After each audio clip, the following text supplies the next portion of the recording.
to Talking History. I'm Andrea Herzog. We're here with Dick Doyle, former mayor of the city of Troy. Why did you decide to run for Troy City Council? Well, I was involved in my homeowners association, which is generally a common way that happens. And where I lived, the city was in its early years of development, and of course zoning and land use was a major issue at that time because we had a lot of open land, and we lived in an area in which we were adjacent to some land that was in controversy, and so I got involved in that process as president of my homeowners association. And those things generally lead to other opportunities as they come along. So that's really where it started. What years did you serve as mayor? I was first elected in 1974, and I did not seek re-election in 1992, so that's a total of 18 years. Good. What was the area like? Well, of course, it was a younger community, and it was at a different stage in its development, of course. It had a lot of open land, and it was just emerging as a destination point for business and commercial, and also for residents. The effects of I-75 had created a corridor of transportation, and that opened up what was not too many years earlier a 36-mile township into a growing city. So the issues then were, how do we handle all this attention we're getting so that we do end up eventually as being a city that's a destination city for residents and becomes primarily a residential community, and how you work through those kinds of challenges. And that was sort of the effort of the day back then. And of course today it's a more mature city, so problems are different today than they were back in 1974. Were you on city council when Frank Gerstenecker was hired as city manager? Frank was city manager while I was here, and throughout my 18-year tenure. So we worked hand in hand for 18 great years, and he was a great guy to work with. Tell us about some of your memories of working with Frank. Well, Frank was, of course, he was an ultra professional in terms of business, city management. He had a great background in it. His honesty was 100%. You could certainly accept what he told you as 100% faith. He was a firm guy. He believed in representing his points of view, and which we needed, which I think city councils always need. He would stand firm in terms of his recommendations, and if the city council were to go a different direction, then he would pick up the reins and run in that direction. But he was always representing his point of view, and that was important. What type of business did you have during these years? Well, I had a couple of different businesses. I was in the automotive business from the supply side. I worked for companies who supplied parts and materials to the automotive industry. And then during my tenure as mayor, I ended up buying a company that was also in the same business as supplying parts to the car companies. And I was president and part owner of that company. And that happened in the late 80s when I purchased that, which was one of the reasons why in 92 I decided 18 years was enough and I needed to, do some different things. Very good. Did you help get water mains put through the city of Troy?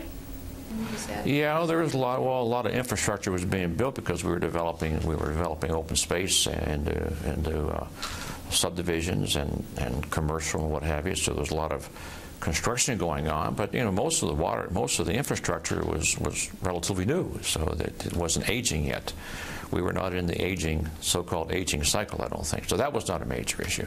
Our issue was how do we build enough infrastructure fast enough to handle the growth that we were experiencing, and that applied to both sewer and water and utilities, but also to roads and what have you. So that was the challenge at that time. Did most of the growth in Troy occur during this period in both business and residential areas?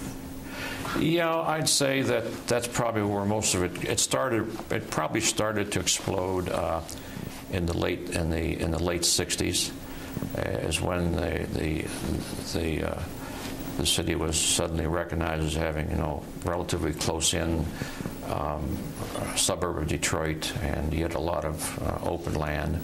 So that's when it started to evolve, was in the late 60s. But then the pace picked up as we went into the 70s, and the pace throughout the 70s and the early 80s was very rapid. And of course, we were sort of developing and growing as a city. And of course, if you go back into the record, you find that all the zoning maps and all the planning was designed to recognize that communities developed along the lines of transportation. That's your history books tell you that, and your geography books tell you that. And Troy was really no different. And it was the emergence of I-75 coming through Troy that really sort of triggered the initial growth and development of Troy. But of course, on both sides of Troy were more populated areas that resulted from the Woodward Corridor, which was an older transportation venue, and the Detroit River. And so when we were suddenly discovered as a community to come to, we sort of began to grow from the edges, because we had populations moving in from the edges. So if you go back and look at our zoning maps and everything else, they're designed to accommodate the kind of development that was going to emerge from the perimeters of the city, as opposed to growing from a core, like many communities do. So that's why Troy is a little bit different. That's why we had trouble developing the more traditional downtown venue, so to speak, because we didn't have a core downtown to begin with, and we sort of developed from the edges in. Did the residential come before the businesses, or did they come in together? They came in together. They pretty much developed together. The master plan was very well defined, and we wanted to be a community that certainly had an attractive tax base from the point of view of contribution from the commercial and the office venue, but we also wanted to be an 80% residential community by terms of land use, and that's the way the master plan was put together. And so it all sort of developed simultaneously, but stayed within the confines of the master plan, so that we, I think, ended up pretty close to where we intended to be in terms of that mix of residential and commercial office. What were the biggest advantages Troy had during this major growth period?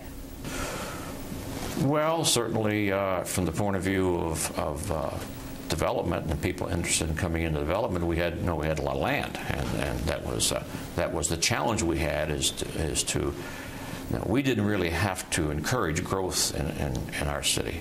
Our challenge was to control growth, so that it wouldn't overrun us, and we wouldn't become so dense throughout the 36 square miles, or 34.8 square miles, which is where it ended up at. So that was the challenge, was to actually control growth, try to moderate the growth, keep it within the confines of our planning principles, so that we would end up eventually in the future being the city that we set out to be. We had a pretty solid government. We had a good professional staff, and I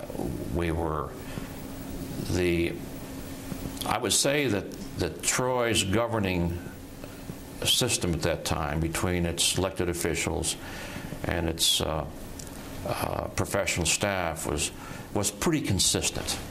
I think everyone that was elected knew what their role was in the process and stayed within the confines of that role. And that's always a challenge of elected officials, is to every so often go back and read your charter and find out what your role is, and do your part, but let the other people do their part, and maintain consistency, so that as people come to your community to live or to build or to work, that and invest, that they're pretty sure that the decisions that are made tomorrow are going to be consistent with the decisions that were made yesterday and today. And I think consistency is the challenge of any governing body, if they want to be viewed in the eyes of others as being a place where somebody wants to be. Are there any mistakes you feel council made during this time? Oh, there's always mistakes that you make in terms of. I wouldn't necessarily say there were huge mistakes, but you do make mistakes along the way, and as long as big mistakes are generally the result of a series of small incremental mistakes. So if you recognize the small incremental mistake early and correct it, then you avoid making the big mistake. So, and I think we were generally, the city historically has been able to do that. What were some of the major developments in Troy while you were mayor? Well, of course, from the residential side of the community, which was designed to be primarily a residential community in terms of land use and having about 80% residential, it was pretty much subdivisions were going up, pretty all over the place, and. But from the commercial side during those years, of course, the emergence of the Big Beaver corridor, that was certainly critical in terms of what the master plan was trying to accomplish, and to maintain the viability of the corridor as an attractive place to develop. So that all sort of unfolded throughout most of the 18 years that I was involved, and the other hub was, of course, the corridor up the area up in the northwest corner around Crooks and that area, that office development. But certainly, the major focus was the Big Beaver corridor. And that was certainly critical to the future of the city, and took an awful lot of our time, so that we allowed that to develop in accordance to what our planning was, and that continued right up until my last couple of years in office, because one of the last things I was involved in was the final solution to the northeast corner of Coolidge and Big Beaver, which was now the Somerset North, and of course that was an issue that really was involved throughout my 18 years. That piece of property as we struggled with people wanting to develop greater density there than what we wanted, and they wanted to go further north, and that was a constant struggle, and we worked hard to preserve that so that the corridor wouldn't create additional northward depth, and we finally resolved that in my last year or so in office, and where we triggered the agreement that triggered the subdivision to the north and the green space between the subdivision and what eventually became the Somerset North. What was council's attitude towards parks and open space? Very solid. I think we recognized that at our time, where we had open space, that was the opportunity. To set aside park space. It's more difficult to set aside park space when you're a mature city and your land's used up. So I think we put a great emphasis on that, and of course we had the Bowling Park and Firefighter Park and Rain Tree Park, and of course we set aside the land for the golf course, which on DeQuinder and South Boulevard, which finally has turned into a golf course. So yeah, I think we reflected a strong desire and recognize the importance of parks and recreation from the point of view of solidifying the residential community. Now, your city is only as viable as your residential community is viable. And if you lose your residential community, then the city begins to have trouble. So that's the challenge we had, was to build a residential community in which people wanted to live here and provide the services that would keep them here and perhaps keep their families here. And that's probably the challenge. That's certainly the challenge today, is to be sure we maintain ourselves as a residential preference destination for people. What do you think were some of the biggest changes to occur in Troy? All the changes that occurred in Troy really have some basis in the growth and development of Troy. Biggest changes? That's an interesting question, because all the changes relate to development in terms of. But yeah, I mean, the changes are, you go back to when I first came in office. Big Beaver Road was a 2-lane highway, and of course you can say that for a lot of the roads in Troy. And you can I'm sure you can talk to people who say that they still should be two-lane highways. And but I think just the way the city has matured into a pretty vibrant city with still a pretty solid commercial and office tax base and strong residential community, and the fact that it did. If you go back and look at the plan as it was, laid out in the 70s, and look at the city today, it's we've come pretty close to what our intentions were. Tell us a little about the development of the Civic Center, including the Aquatic Center, Fun Park. Well, the Aquatic Center happened after I was mayor, so I wasn't directly involved in that. But certainly the Civic Center site was always set aside as being our opportunity as a community to at least create an opportunity for some inward focus of the community. One of the challenges that I think Troy had in its early years was that people were moving here and living here, but they still may have been more identified. They weren't really oriented to the community, as opposed they were just living here, and they may have been oriented to a different direction. And it was how do we try to establish an identity in the community that allows residents to begin to recognize that really this is their town, as opposed to being living on the edge of Birmingham or Bloomfield, or living on the edge of Sterling Heights. Is that there is a Troy, and there's a viable center to Troy, because we didn't have the hub to grow from. And the Civic Center site was that one opportunity to create that hub that would create an inner focus of its citizens to Troy. And we, in terms of how our plans were to develop it, it was intended to be developed along facilities that are people-oriented, that bring people to the Civic Center. And we also recognize that we shouldn't rush too quick to do that. We shouldn't do that overnight. We should let time determine that, and let the citizenry's interests and focuses become the driving force, at least is the way I felt, to causing that to happen, so that there was no time frame to it. The land was set aside. And as the city matured, those kinds of things would begin to come to the forefront as being needs of the citizens. And the Aquatic Center, I think the community center that evolved, because we had a very small community center at that point in time. In fact, I guess it's the judicial part of the community center now. But we had one, and we knew that was only temporary, because it would have to grow into something larger than that. But don't force that to happen sooner than it needs to happen. And then, as time went on, the Troy High School question came into being in terms of how to resolve with that. That creates another opportunity.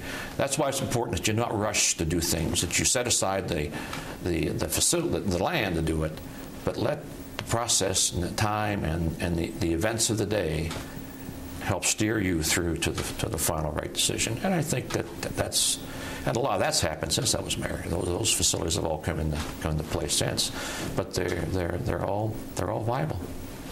Who do you consider as some of the major developers related to residential and business in Troy from the 60s to the 80s?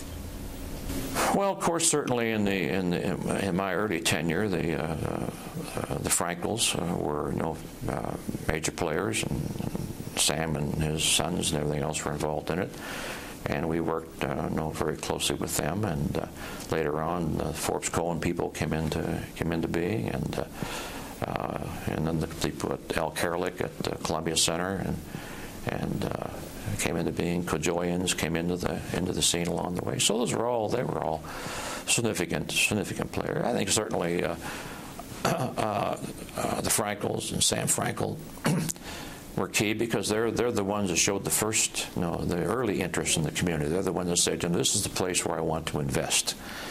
And you need that kind of an individual or developer that puts the faith in the community, that sort of starts us down that path. And so he was certainly in my early years was very, very, very, very important to the community. Who are some of the staff members that you remember? Well, of course, Frank, and of course, I worked very closely with Frank and the staff, and of course, John Serlag was on his staff for a while during that period of time, and of course, being the issue today was again development and land use control and so on and so forth. Larry Kiesling was a fellow that I had a lot of interface with, and so did the council, because that was where the planning and development and zoning was where the action was. That's where all the issues were emerging from. But so they certainly stand out as my memory, is working very closely with them. Do you have any interesting stories about residents?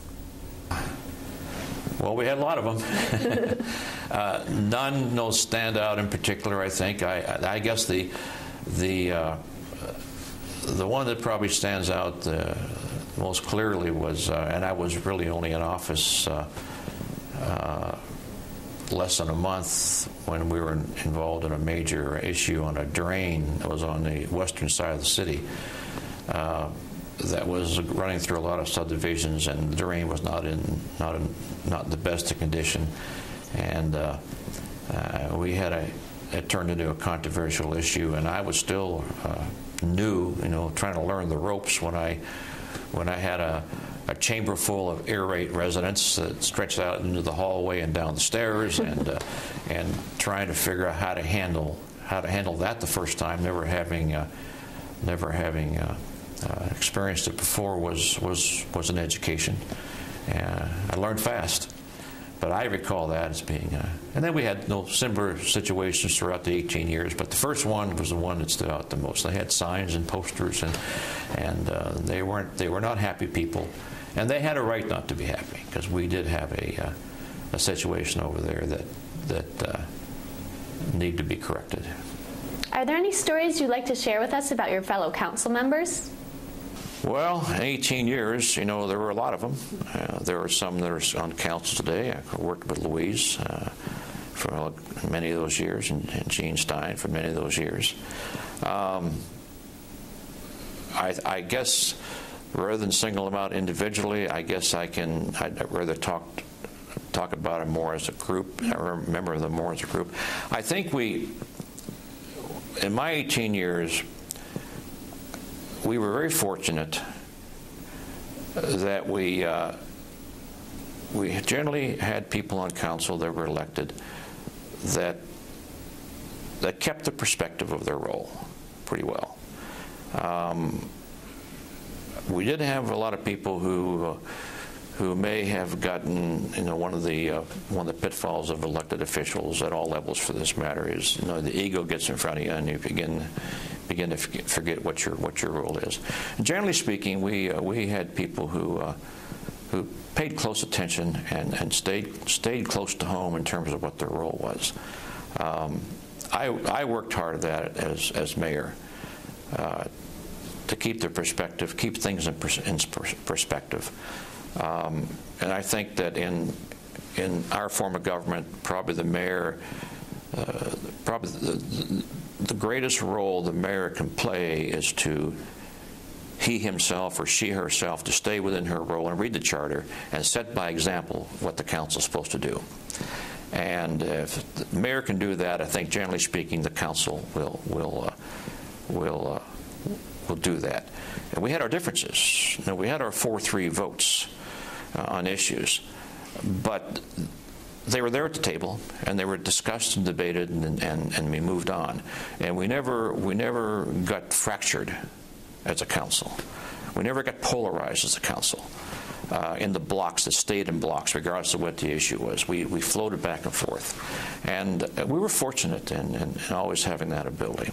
We recognized and I tried to set it by example, that our role was to be a board of directors, to set policy, to set direction, but to not get involved in whose potholes to be filled next. Leave that in the professional staff. That's the role. And we worked hard at that. And generally speaking, the people that came on council during my years, they accepted that as their role. And as a result, we functioned well as a body, and we didn't have a lot of internal conflict and didn't get torn apart.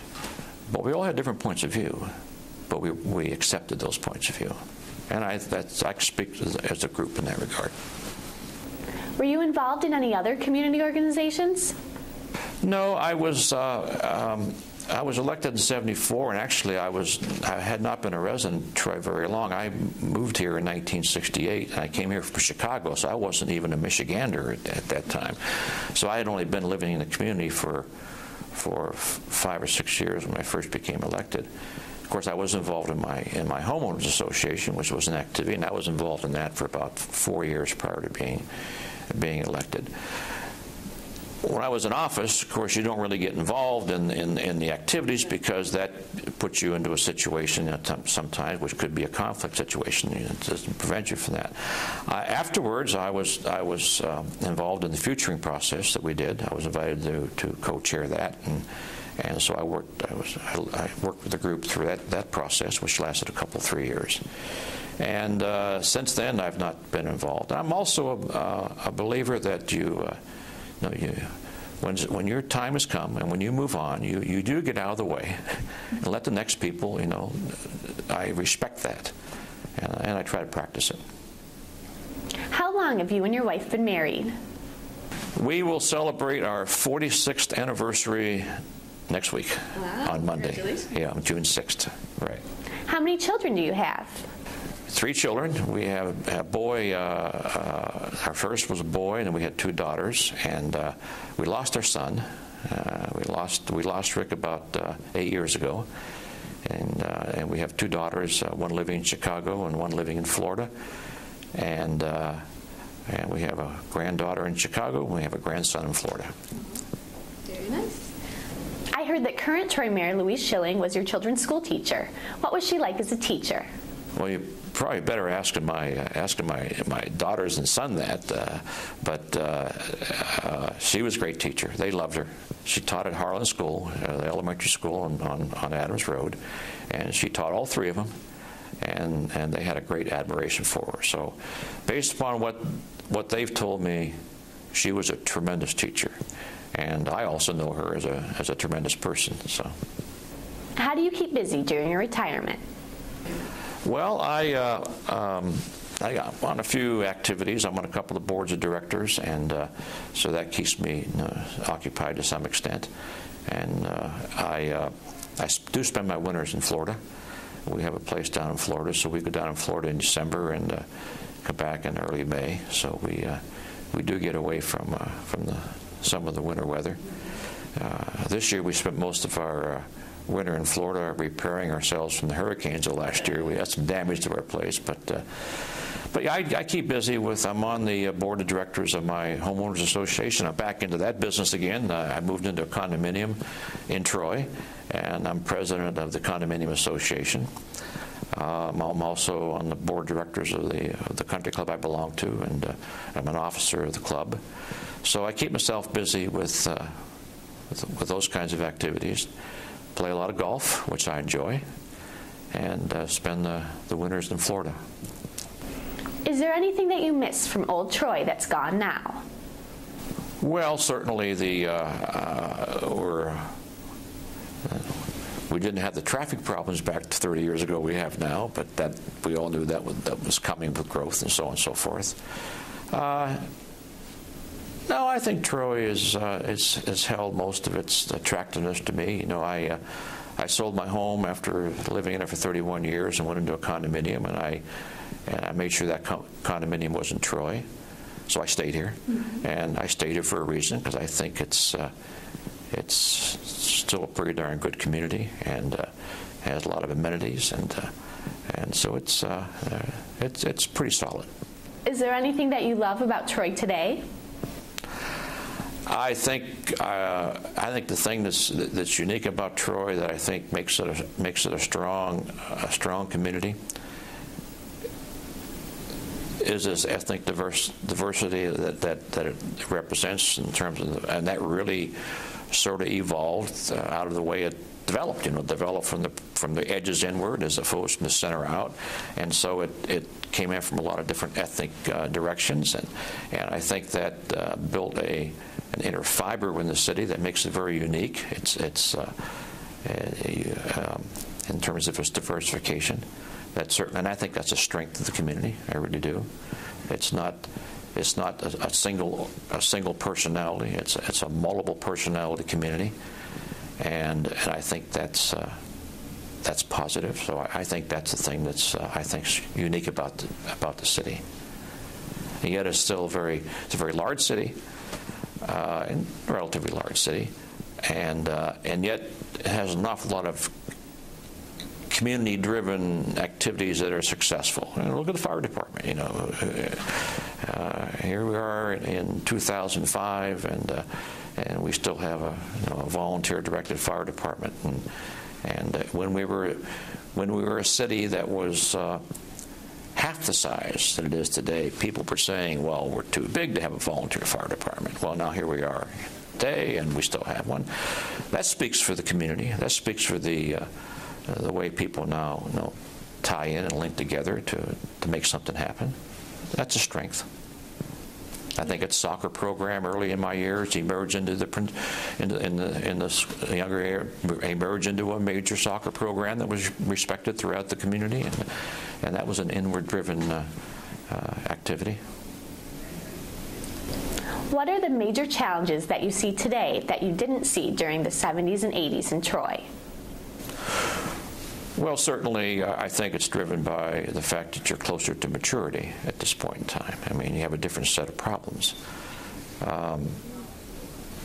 Ours was trying to control growth, let it happen over a period of time, so we could digest it easily and develop. And now today, as you begin to wind down that cycle, where there's still development and building going on in Troy, but it's small parcels that were left over from the 70s and 80s that are now getting filled up, and you're starting to get into some of the problems of a more mature community, and that means things are going to change, things are going to evolve, things are going to recycle itself, and you got to sort of monitor and make sure you have the right ideas and bringing that about. Certainly, I'm sure in the financial end of things, you don't have the emerging, rapidly growing financial tax base.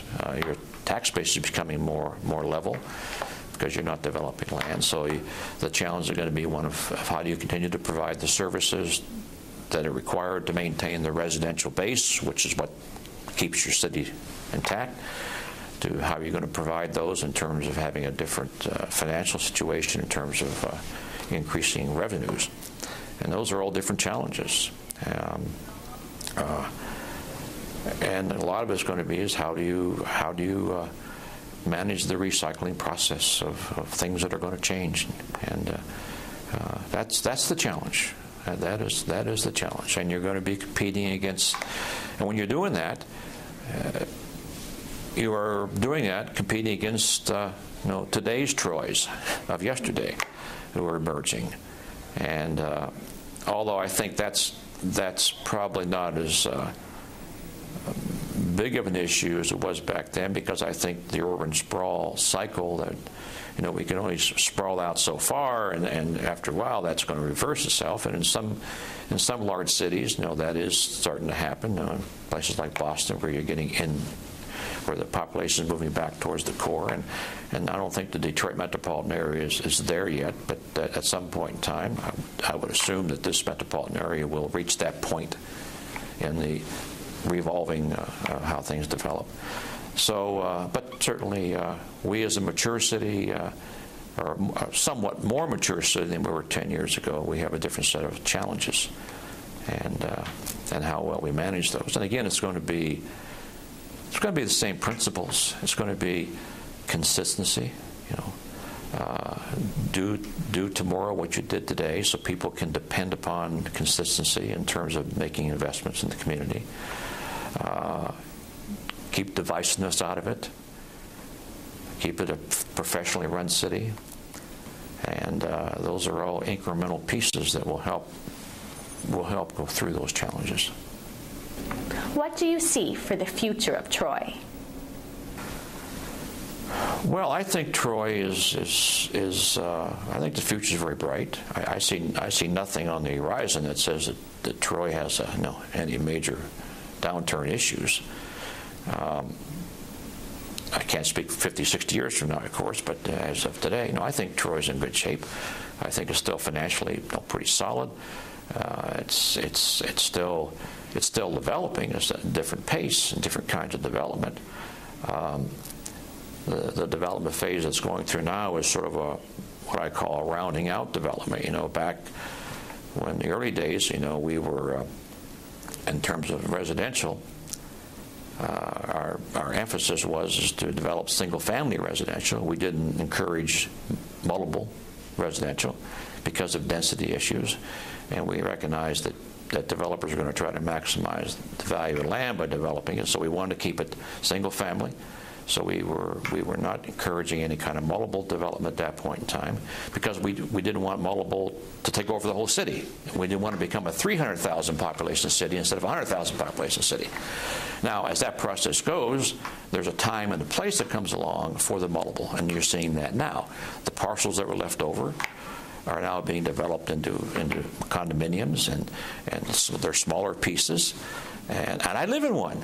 I was the one that 20 years ago would vote against rezoning for multiple because it wasn't the time in the development of the city for that to happen. But there would be a time, and the city is going through that time now. So those pieces are developing and providing another dimension to the community. And that's sort of the rounding out process as I described. So Troy is still growing because it's putting some fine lines to the edges and everything else, and it will continue to do that as those parcels fill up. So it's a more well-rounded community today than what it was 15, 20 years ago because of that piece of the puzzle that's allowed older people to be in condominiums, and so it's in good shape.